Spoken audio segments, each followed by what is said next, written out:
What you doing? Ran out of space on my phone, so I'm deleting some stuff. Bye, singing dog. Bye, goal. I pronounce you. Bye, wedding ceremony. Stop. At Metro PCS, you get 2 free phones with twice as much memory. Really? Don't say bye to your memories. Switch to Metro PCS and get 2 free LG K20 Plus phones with 32 gigs when you switch 2 lines. Metro PCS. Wireless. Figure it out. Coverage not available in some areas. Sales tax not included in phone price. Excludes numbers on the T-Mobile network. See store for details and terms and conditions. Blog Talk Radio. Good afternoon, everyone, and welcome to the Friday edition of Sim's Chat Corner. I just want to, again, before I start with the very amazing local musician Tom Perlongo, I just wanted to say a quick shout-out and thank you so much once again to Gillette of Maryland Wines, to Scott Fortner of the Marilyn Monroe Collection, to the Hollywood Museum, and also, of course, the amazing Jimmy James for your participation on my Marilyn Monroe show yesterday. It is greatly, greatly appreciated, very high numbers, and thank you so much to everybody. Today's guest is, of course, one I'm always proud of because he's a local musician and because I get the opportunity to talk to him for like a whole 45 minutes. So this is exciting. And I get to play his new music, so this is going to be way cool. So without further ado, let me get Tom on the line and we'll start talking to him. Hi, Tom. Hey, Cindy. How are you? I'm doing better now. You're on the air. I'm on the air. We're both here together. I'm feeling good now. I'm like, this might actually go really well. So I'm kind of excited. Yes, I'm excited. How was your fine Friday? Oh, it's going just great. You know, I'm awake. You know, after being at state and it's noon. I know it's early. Time. Oh, really? Yeah. Did you see anybody good at the fair? Oh, absolutely. I was checking out a lot of our local acts. Stopped over to see my good friend Tom Anthony. He is an awesome musician, and I've seen my great friends in Stereotype. I've seen them play. It was a lot of fun. Always have fun watching them guys play. They're really good friends. Oh, I imagine so. You know what I'm missing this year, and I'm very good friends with, and I'm sure you know Tracy Hanneman. The Eddie Butts Band was not at the fair this year. That kind of shocked me. Yeah, that's something. Yeah, you know, they're like big. I mean, not that they're... The acts that were up there, they were just awesome. I've also seen Bobby First Band last night, too. Oh, did you? Did you go ahead and check out Steve Cohen, who's our airmaster? No, I didn't see them. Oh, I had my mind made up what I was going to do, and I went out there because I was on limited funds, of course. And I said, I'm not going to spend all my money, and I came home with $6. Yeah, you know what, right? I did the same thing the other day. It's like, you know what, how many times is the fair, right? It's one of those things. Okay, I have some very good, interesting questions for you, but I just wanted to make an observation of you first off before I ask my first question. On my show, I always try very hard to make a wholehearted effort to show my deep admiration and respect to each and every one of the local artists or musicians in my hometown, you, of course, being one of them. What I must share is, you know, what makes you rare, in my opinion, as a guest is your work as a musician, in my opinion, parallels your qualities as a person, meaning that you're motivated, fun-loving, you greet one person, or every person, I should say, with a smile, and very dedicated to your purpose.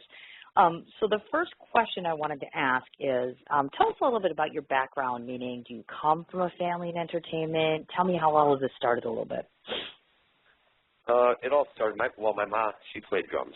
My mom was a really excellent drummer. She used to do the Buddy Rich one-handed roll and stuff. And when I was a kid, she would, you know, sit me down and tell me all about music. And you got to do it this way, you got to do it that way. I'm like, okay. So, you know, from when I started out when I was 13, and it's because of the fact that my mom was in love with Elvis. She loved Elvis Presley and his music. And when he died, I seen how sad she was. So, I wanted her to be happy. So I said, Ma, I'm going to play guitar. I need guitar. So her and my dad got me this cheap $25 acoustic guitar from Sears and Roebuck. And I started taking lessons from a nun at a church. Oh, my God.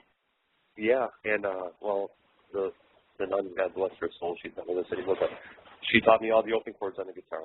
And I just took it after that on my own and started playing by myself. You know, it was a lot of fun. Sure. It was cool. Sure, I imagine. Definitely. In fact, I've noticed, because I've done a number of musicians, whether they're local or otherwise, on my show, and in my opinion, I'm noticing that there's a growing trend in that you'll notice in the life of a musician that their origins in the particular field that you're in actually commence at an early age, in fact. Would you recommend, let's say somebody's listening today and they're younger musicians, somebody trying to break into the business, would you say to them, hey, you know what, you want a career in this, you better start early, you better learn your stuff? Is that something that you'd recommend, or are you kind of like, you know what, if you want to start at age 30, go at it? Well, it's best to start at a young age. It's a really great thing for kids to start because it keeps them kind of straight with it. I mean, I see a lot of kids these days and I think to myself, man, I wish this person would have that. I'm going to be in so much trouble or whatever. Or get yourself a karaoke machine or something, keep yourself busy. Otherwise you're sitting there, you just got their face stuck at the computer all the time, or they're out on the streets. Definitely. People yes, for sure. Oh, certainly. I agree.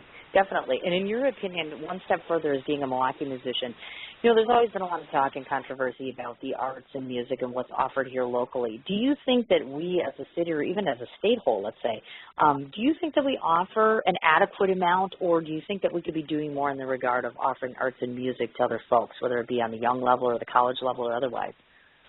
We offer such an enormous amount of great talent and music, and there's things out there for, if people want to learn the arts. I mean, we have our conservatory here. We have excellent teachers in just about every music store that you go to. I mean, like David Miller, harmonica playing, he's a teacher.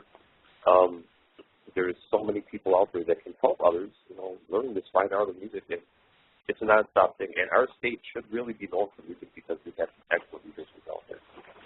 Definitely. I agree. I would agree with you 100%. Now, I did some reading, and then I noticed that both you and I share a very common fondness in our admiration for Eric Clapton, the legend, of course. Eric is awesome. Yes, he is, actually. I want to know, have you studied his work in the past as a means to maybe not necessarily polish your own act, but just do you find yourself paralleling him in some way or trying to, or what is it about him that you find to be so extraordinary? The way he plays his leads, his stature, just the way he plays guitar overall is just so phenomenal. And the way he started out when he was, back in the day when he played with Cream, and he was in London and he wanted to, play with the Americans. Well, he did, and he just showed everybody what he had. That was phenomenal. Exactly. To this day, he's pushing his craft out there, and everybody just loves it. Oh, definitely. And I have such admiration for him using his talent and his writing and his playing, especially when he had that loss in his family of his child. I thought that was just so moving to be able to use that as a healing technique. Just speaks volumes of his character, of course. I want to turn it a little bit and talk about locally. Have you in the past partnered with, maybe you can give us some examples, like-minded professionals such as yourself to create an original sound? And I don't mean you in your own band necessarily, but just others out there that you feel are both like-minded and of the same mindset and the same talent as yourself? Just creating my own sound and stuff. Other people out there, I listen to other players, and I listen to how they sound. And I'm like, wow, this guy is really cool, And it's so unique how people can take a certain song, a cover song, play a guitar solo, don't play it like it is on a record. Not exactly like it is on a record, but you can feel and you can hear that certain individuals, persona about that song, and it sounds really cool. It's just to put things together that way and stuff, instead of, okay, you get other players out there, like, they got to copy it note for note. I don't feel that way, Sure, I imagine. Pick up your guitar and play it from your heart instead of playing it what's on the paper. Makes perfect sense. To me, that's the best way to do it.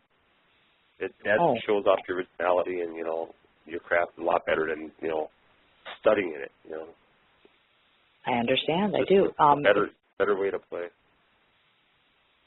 Now, if I were to ask you by chance if there's anyone on the local level, per se, that you haven't played with that you'd like to, who might that be? Rick Koch. Really? The Madison. Oh, that guy is so awesome. I watched the way he plays guitar, and he is such a wizard. I'm like, oh, my God. And the stuff that comes out of that man, I'm like, wow. And Sure. It's just a very sharp guitar player, sharp musician all the way around, and my big hats off to him for what he's doing. I imagine so, definitely. Okay. Now, I want to talk a little bit. I understand that you're a former pupil of Milwaukee Tech. Now, I gather in some ways that those teachings have aided you in blossoming this career of 29 years in the business. Now, maybe you can concur or tell me your opinion on this assessment. I've noticed that today's generation of musicians are more of a self-taught group as opposed to musically trained. Do you have an opinion on that, one way or the other? Which way do you side with? Do you think that musical training is vital and important, or do you think the power of self-teaching is in and of itself enough? The power of self-teaching is great. I give a lot of credit to anybody who teaches himself how to play guitar. If they can do it that way, that's great. But, when I went to high school, I was in jazz ensemble in high school for 3 years. And we had an enormous teacher. The guy was just awesome, what he taught us. I love playing jazz to this day. I learned a lot from him in that class. And we would do our winter concerts and stuff, and it gave us a chance to get out there on the stage in front of a lot of people, and I just loved it. And I would say if anybody's trained that way, that's great. It's a good thing to have in your pocket to, have that experience. And then you always remember that when you go to play live again. I remember playing in school. We had big concerts, and people just loved us. And here we are again, even though, you teach yourself how to play, you're out there in front of people, and they're loving it again. So both ways, it's probably, a good way to train, both ways being trained, through school or a conservatory or even if you're on your own. Gotcha. I understand. Now, lucky for me, I've been able to dedicate a good amount of personal time to listening to your music. Now, one impression that I gathered was that you seem to radiate a passion for playing with your love of singing being secondary. Would that be off base? Am I completely nuts for thinking this or no? You're right. Really? I love playing my guitar more than I like to sing. Really? Oh, my goodness gracious. And I'm the type of musician, I'll come out and admit it, I have such a hard time playing and singing at the same time. So when it comes time for me to record my stuff, it's like, okay, we'll lay down the guitar tracks first, and then we'll sing. So, and then I listen to it, and okay, this part's got to be fixed up, that part's got to be fixed up. We go back, so many times over things and get them perfected out, and so people can listen to them. Wow, look at that. I was right. Look at that. How long have you been doing the singing component of your act? Actually, I haven't been singing that long. I started singing roughly about maybe 4 years ago. Really? Wow. What made you want to do that? Yeah. Or did you kind of get pushed into it? No. It's funny the way it happened because when I got my house, my wife, she can sing really well. And she's sitting here singing all over the house. I said, you know what I'm going to do? I'm going to buy a karaoke machine. So I go out and I get her this karaoke machine. And she's down there having a good time. I said, she's having fun. I'm going to buy myself some CDGs too. Here's some Neil Diamond, and we got this guy, some Elvis. And then I started singing. And she's like, holy shit, you can sing. I'm like, oh, excuse my French, I'm sorry. She's like, you can sing. I'm like, yeah, I think so. So I started singing. And apparently so. It just started from there. All because of karaoke. Well, that's way cool. Thank you. I want to know, have you ever found yourself in a situation where you've played in front of a crowd and they've asked you to either sing or perform music that's outside of your genre? And if so, how well did that work out for you? It works out pretty cool. I can play country. I can play blues. I can play rock and roll. I won't play rap. But, Thank you, God. Yeah. But anything that's outside my genre, I can pick up on rather easily. It's not all that hard. Would that be I think it all singing? depends. Yeah. Singing too? Exactly. Sure. Okay. I think it all depends on how long a person's been into music and playing throughout the years, and the longer you've been playing, I'm sure, you just can pick up on things. You hear things, they come to you more naturally and say, oh, I can play that. It's pretty simple stuff. I get you. Sure, I imagine. Okay, now I want to switch gears again. And some of your listeners might be interested to learn that you carry varied occupations, meaning that you're a musician, obviously, and I see that you have a day job, and then you're also CEO of Fiery Cat Studios. Love that studio. Yes, your studio has since been given the esteemed honor of receiving an award from the Society of Professional Recording Services in 2010. So how did you find yourself earning that accolade? I mean, are you in the running with various different studios? Is there a certain expectation level? How does that all work? They had an online competition where you submit one of your songs that you record at home. And I submitted my Milwaukee swing, and they loved it, and I won. So it was really cool. Yeah. How neat is that? That's absolutely wonderful. basically when I first started doing home recording. And I'll tell anybody, my studio application is a mobile application, so I can just take my recording equipment out on the road. If somebody wants me to come to their house and record them, I can bring all my equipment to their house if they want me to. And it turns out really nice. Nice. And get a really professional sound. All my tracks on my new CD are recorded by me, and they were mixed and mastered at Sound Techniques in Milwaukee. Okay. I've gotcha. And then maybe tell us, because of course you are on the radio, so this is all about shameless promotion, of course. Why don't you go ahead and tell the folks, obviously, what your studio has to offer or what you're able to give them. Let's say that average individual approaches you, a musician or otherwise. What can you offer them?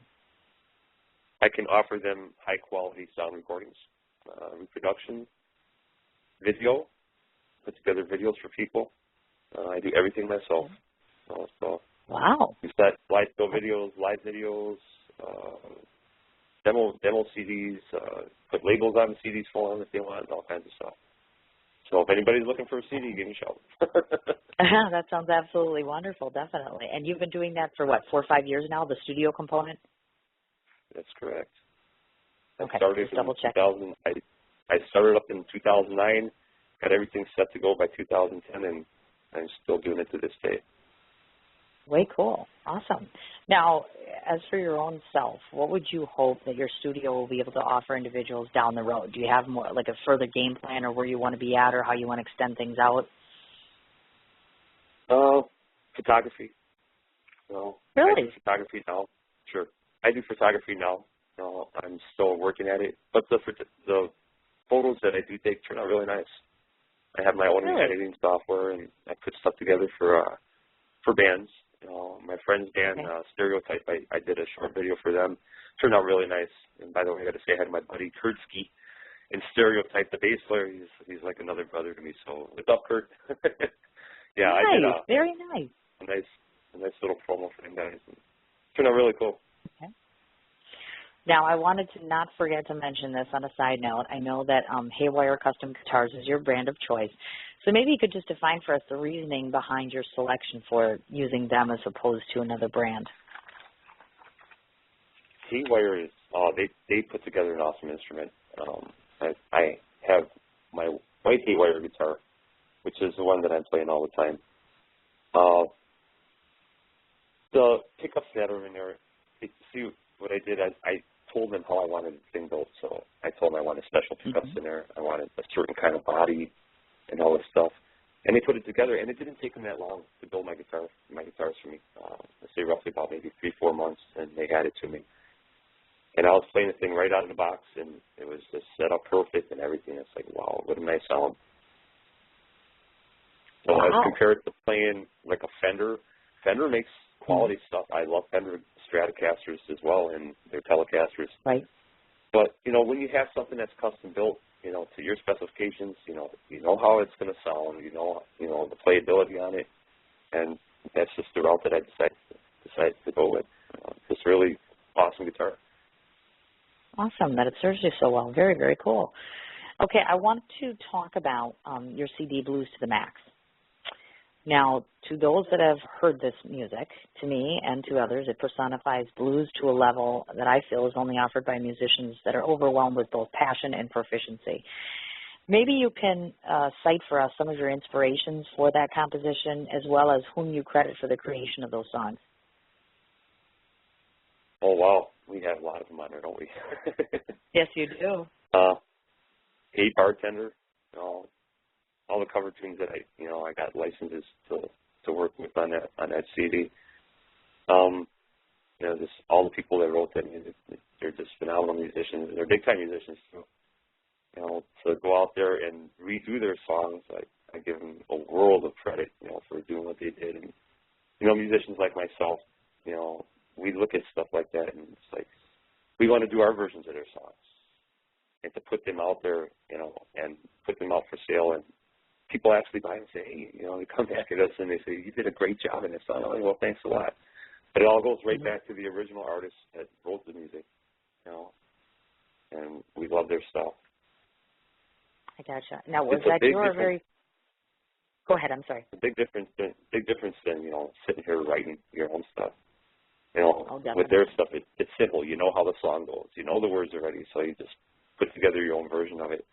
Whereas, you know, you're writing your own songs, you're sitting here and you're popping your head up against the wall. What's the next line going to be and all this stuff, you know? But it's a lot of fun, though. I imagine so, definitely. Have you ever come across, and this is just as a musician question because obviously I'm not a musician, do you ever come across songs on occasion, let's say a cover song, for instance, that you do that you've just really struggled with? Can you give us an example of something that you just don't do well? Because it's hard for me to imagine, but you must have something out there. I won't touch Led Zeppelin's music. Really? I'll play it on guitar, but I won't sing it. Oh, Robert Plant has such a high voice. No, I love their stuff, though, you know, like Health Is It a Holy and Over the Hills and Far Away. Yeah, I can play it, but as far as singing it, no. Okay. His I voice understand. is way too high. Oh, of course. I understand.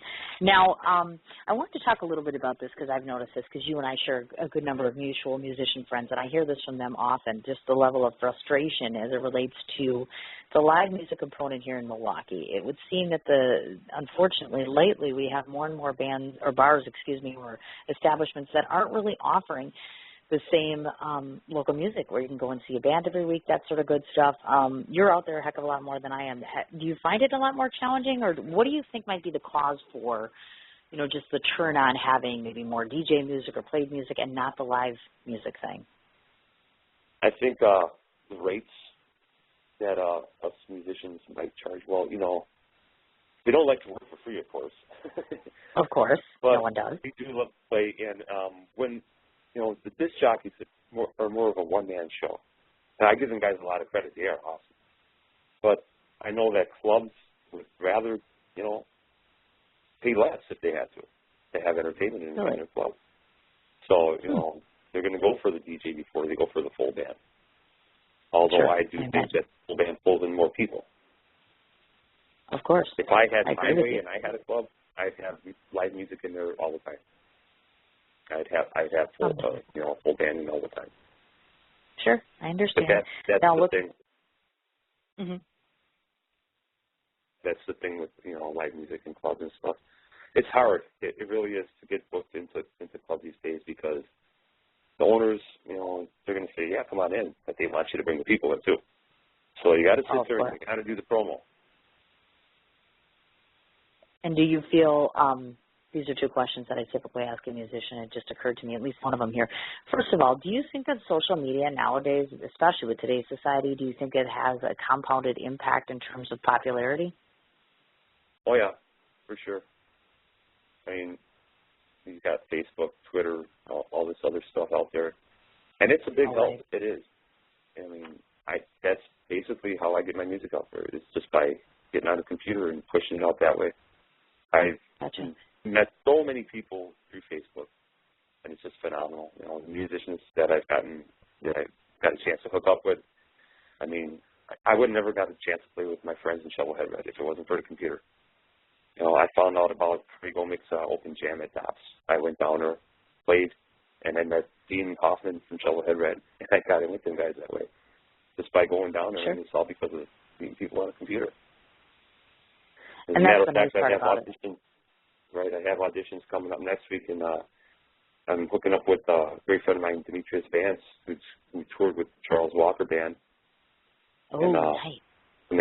Samantha Givens-Becker, who's got a phenomenal voice, and we're going to put a little something together in the near future.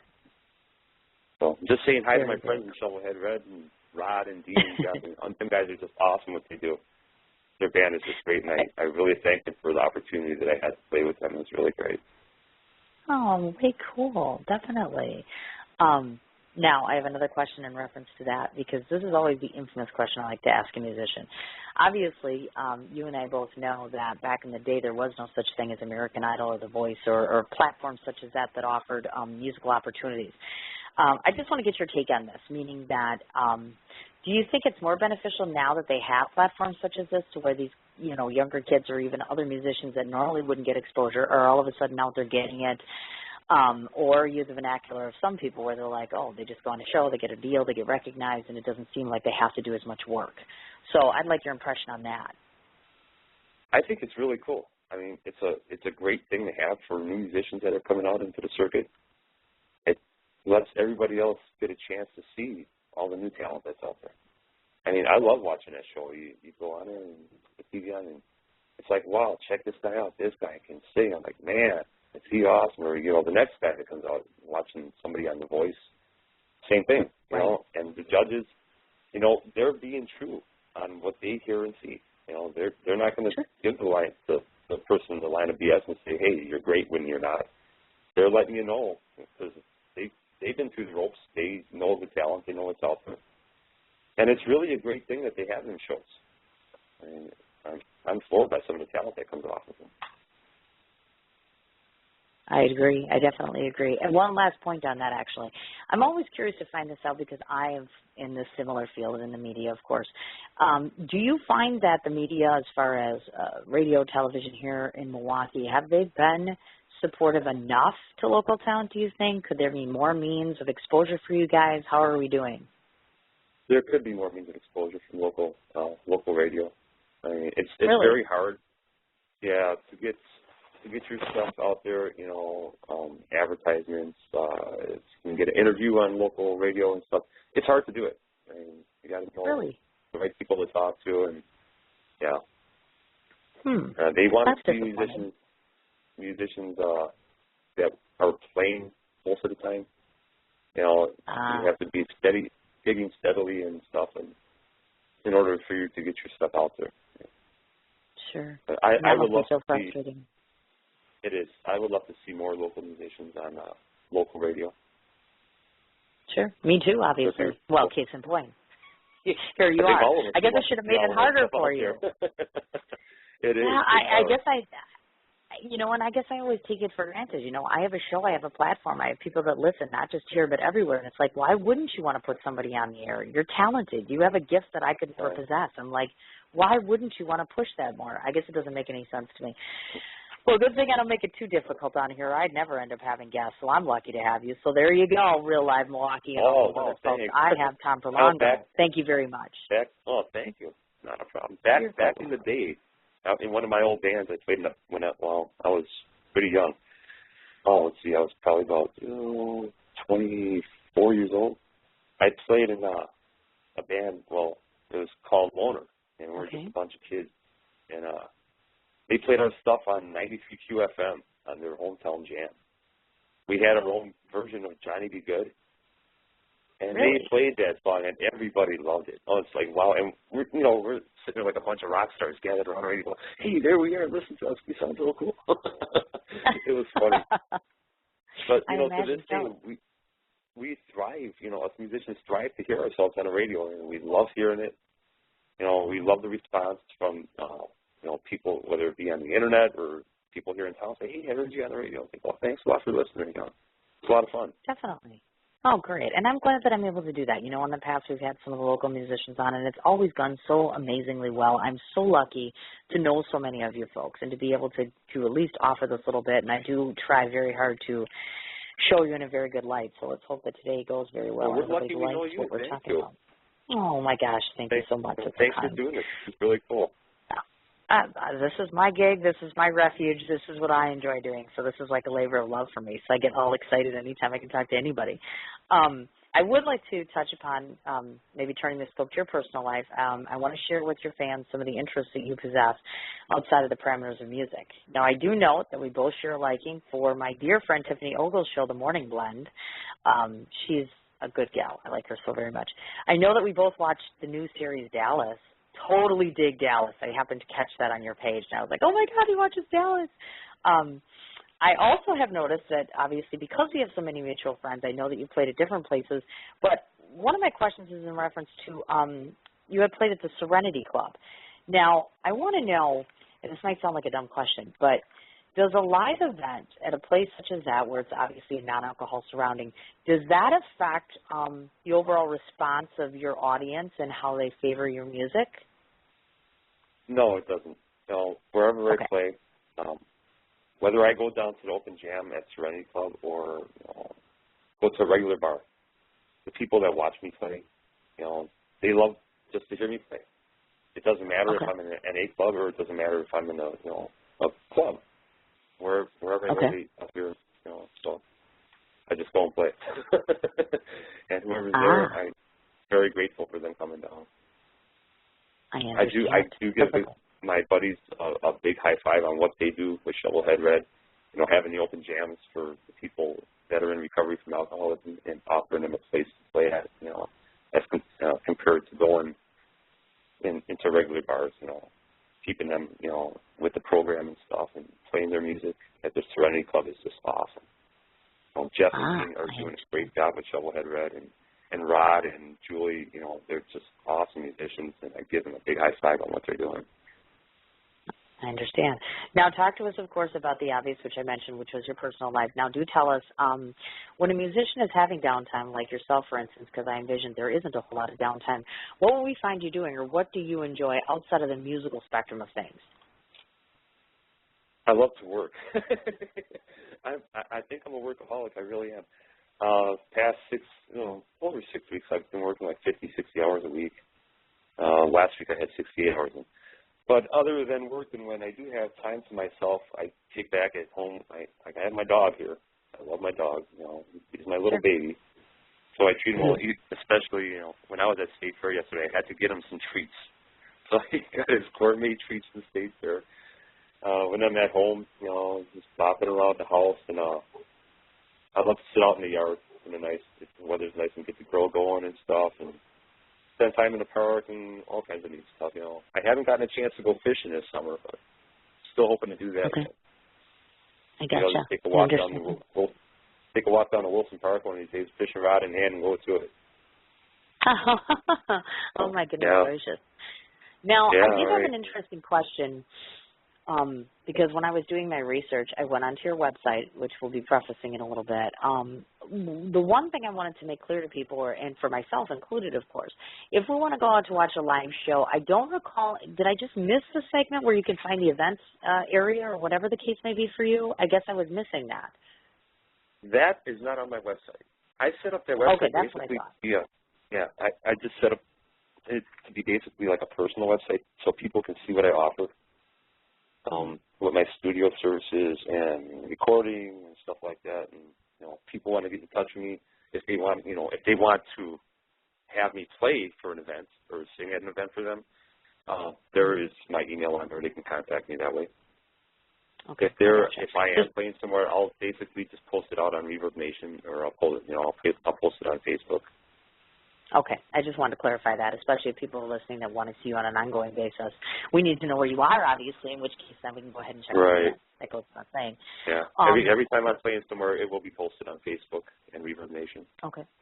I gotcha. Now, before we get into a discussion about All Tied Up, which is, of course, the highly anticipated CD that's coming out on the 30th of August.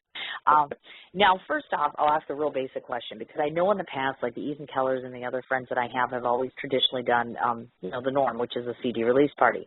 Is that your intention, or what are you going to do? Or is it just a full-out release to the public? I'm still kicking that idea around. I have a couple ideas.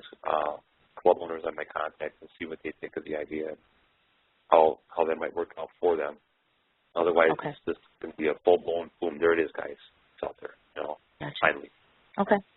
Got it. Been working now, on how long have you been working on it? A year and a half. That was going to be my next question. I'm intrigued to ask you, for your particular, because I know every musician has a different process how they do things, for yourself, how much preparation and studio time is typically needed when you're doing a project such as this? A lot. It took me to write the songs. I spent roughly about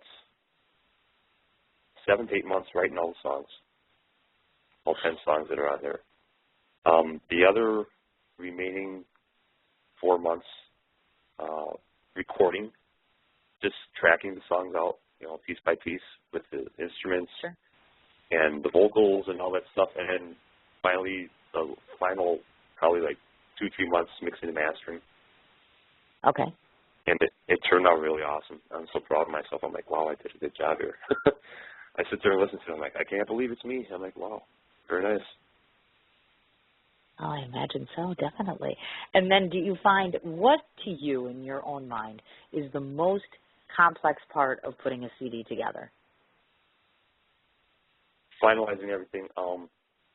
The most complex part is listening to the final, versions of the songs, the mixing and mastering. That's where you get really picky about stuff, and you're sitting there listening real close, and you pull levels down and bring certain things up higher and lower and stuff. And then you get one master done, you listen to it, and then you're not satisfied. Then you go back and you talk about, putting it together a little bit more different and tweaking this and tweaking that. That's the hardest part of putting this thing together. I imagine so. And then as far as with the talent itself that's utilized when you do the CD, are you always using the same musicians, or do you kind of mix it up a little bit? I mix it up a little bit. Okay. It all depends on the song and how the song sounds. In my mind, if I would want to add, like on this particular CD, I have a lot of harmonica on my songs. Well, sure. My first thought in my mind, who's harmonica? David Miller. Call him. Because he is like really? He's got to be, in my mind, the best harmonica player that I've heard in this city. Definitely. And then my buddy Mark Siebel, him too, from Jackson, Wisconsin, he plays harmonica really well. So I call, guys like them up, say, come on down, you guys want to do this with me? And they agree, and we go to it, and it turns out really nice. Other musicians that I played with, David Reynolds from Melbourne, Australia, he's featured on the CD too with some of his tracks, and we put the stuff together, and I wrote the words for it. It turned out really nice. Nice, very nice. So yeah, there's a lot of musicians out there I like getting together with when I get down to doing this stuff. I gotcha. Now, might some of the folks be surprised by some of the new content on this? Is it varied from your last bits of work, and if so, how? Right. Everything on here is original. There's no cover songs on here. It's all my own writings. There's 2 songs on the CD. My friend Jan Carroll from Crush Nation, she's a disc jockey in Crush Nation. She helped me write 2 of the songs. Otherwise, everything else is on there is written by me. Okay. Got it. Now, would you like to tell us anything? Because I'm about to play your single. In case those of you don't know Tom, I should say, or haven't heard of it yet. Paper Thin is the one that we're going to be playing today. Tell us a little bit about the song before I go ahead and play it. Paper Thin, when I wrote Paper Thin, I was just sitting there listening to the music. I'm like, this is going to be a really nice slow blues tune. I had a few people, they told me that it reminds me of a Gary Moore song. So really? If you listen to it, it's got that almost like it's like a midnight blues tune. So you sit back and listen to it. You got that feel. It's a nice slow blues song. It's very dreamy sounding, and that's what I intended it to be. And it ended up, of course, with that type of feel. Paper Thin turned out to be a song of heartbreak, unfortunately. It's about a guy who got his heart broken by his girl, and her heart was unfortunately paper thin. Right. I know exactly what you're talking about, actually. I've listened to it, so I know. I think the audience will be in for a treat, obviously. The one thing I did notice about this, which is really unusual, because like most songs today and stuff, like especially if you listen to pop rock and things like that, this is a good 5-minute song. I was kind of surprised. I'm like, this is really extensive, which you don't always get in today's music scene. You know what I mean? Yeah. Thank you. It turned out really nice, It did turn out really nice. I didn't intend for it to be over 5 minutes long when I wrote it, but I'm sitting there listening. As I started writing the song, verse after verse just started popping into my head. I said, there's even verses for that song that I threw away. I mean, it could have been a lot longer, but I'm like, what I got here sounds it's fine, and we're just going to roll with this. And it's going to be 5 minutes. It's going to be cool. Gotcha. Definitely. All right, on that note, that was absolutely perfect segue right into it. So I'm going to let you and I both be quiet for 5 minutes, and we're going to listen to this awesome tune. It's called Paper Thin, folks.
Now, maybe I'm nuts, but that is just way cool. Thank you very much. It is, and I'll be the first to admit on air publicly, I will say this, that I cried the first time I listened to it. And so I'm so proud of myself that I didn't today.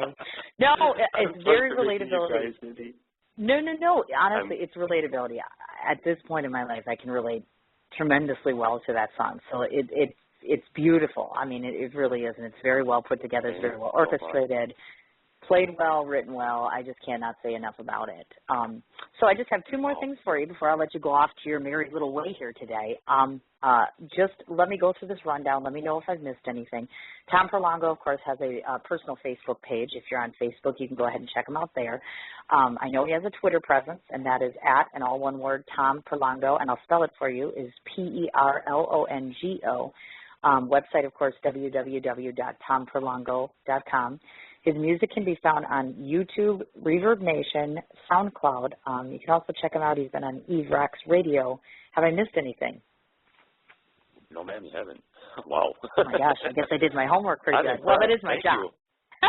Well, thank you so much. Yes. Well, you haven't been on my show. Before I leave, I want to say hi to all my great friends out there in Stereotype. Kurt Rakowski and Randy Moser and everybody else out there.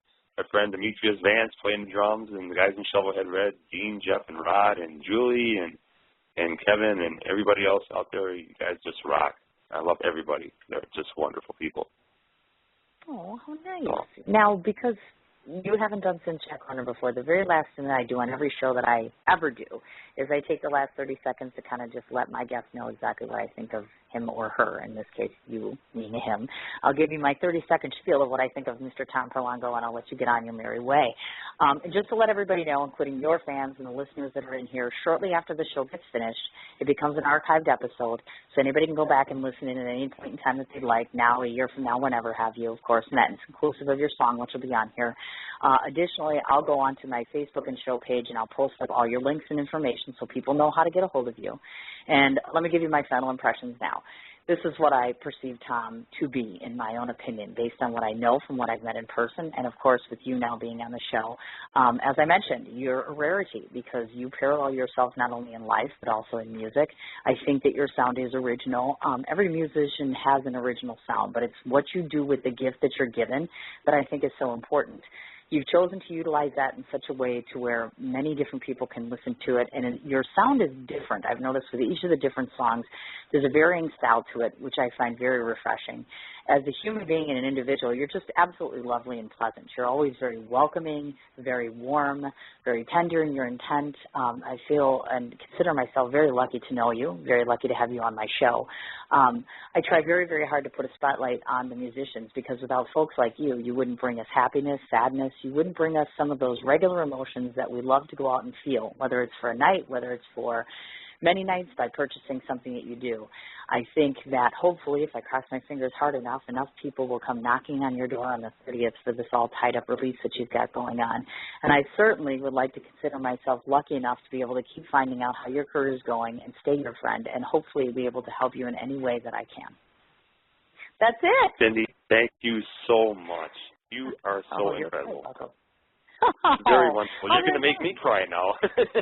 Oh, I tend to do that on my shows. People get all, saucied up, and I'm just like, you know what? I'm not a bullshitter. I call it as I see it. I give you an assessment. I certainly am very proud that I'm able to be in a forum where I can offer exposure to people, especially those that may not necessarily always get that.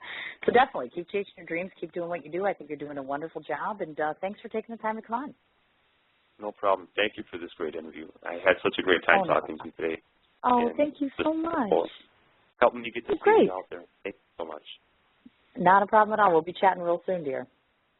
Okay, we'll talk to you soon. All right. Take care. Okay, folks, that was my exclusive interview with Milwaukee native musician Tom Perlongo. That was pretty amazing, and I was very, very thrilled with that. So, again, thanks so much, Tom, for taking the time to do that. One more quick reminder again, www.tomperlongo.com. The Twitter handle is @TomPerlongo, and that's all one word. You can hear him on Sin Chat Corner as well as Evox Radio. He has a Facebook presence, and his music, again, YouTube, Reverb Nation, or SoundCloud.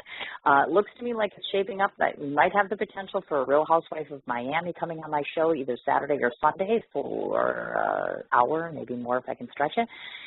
Check my page or check my show page for further details on that. Again, as I reiterated earlier in the interview, you're welcome to come back and let your friends know at any point in time. You can listen to this interview at any time. Please spread the word about the show. As always, Cin's Chat Corner on Facebook, and also Cindy, last name M-I-C-H, if you want to follow me. Thanks so much to our listeners and our supporters, and I will be chatting with you in the virtual world sooner than you think. Have a great weekend. What you doing? Ran out of space on my phone, so I'm deleting some stuff.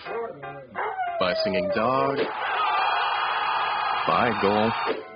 I pronounce you. By wedding ceremony. Stop. At Metro PCS, you get 2 free phones with twice as much memory. Really? Don't say bye to your memories. Switch to Metro PCS and get 2 free LG K20 Plus phones with 32 gigs when you switch 2 lines. Metro PCS. Wireless. Figure it out. Coverage not available in some areas. Sales tax not included in phone price. Excludes numbers on the T-Mobile network. See store for details and terms and conditions. What you doing? Ran out of space on my phone, so I'm deleting some stuff. By singing dog. By goal. I pronounce you. By wedding ceremony. Stop. At Metro PCS, you get 2 free phones with twice as much memory. Really? Don't say bye to your memories. Switch to Metro PCS and get 2 free LG K20 Plus phones with 32 gigs when you switch 2 lines. Metro PCS. Wireless. Figure it out. Coverage not available in some areas. Sales tax not included in phone price. Excludes numbers on the T-Mobile network. See store for details and terms and conditions.